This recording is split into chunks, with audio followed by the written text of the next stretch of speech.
কেন? সূর্য কেন পৃথিবীকে আলো দেয়? চাঁদ কেন রাতকে মহিমান্বিত করে? সমুদ্রের উত্তাল স্রোত কেন খেলা করে? কেন নদী বয়ে চলে? সূর্যোদয় কেন হয়? কেনই বা সূর্যাস্ত হয়? সবই মানুষের জন্য।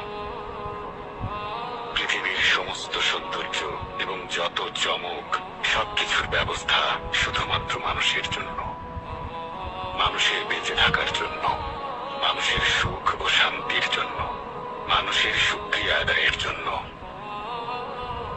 কিন্তু মানুষ অকৃতজ্ঞ।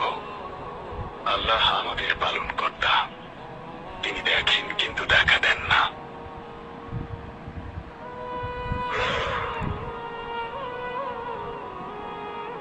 এই নিঃশ্বাস যদি না নেওয়া যেত, মানুষ এখানে থাকতো না। কিন্তু আমরা সত্য দেখতে পাই না, আল্লাহকে স্মরণ করি না, ভাবি আমরাই ক্ষমতা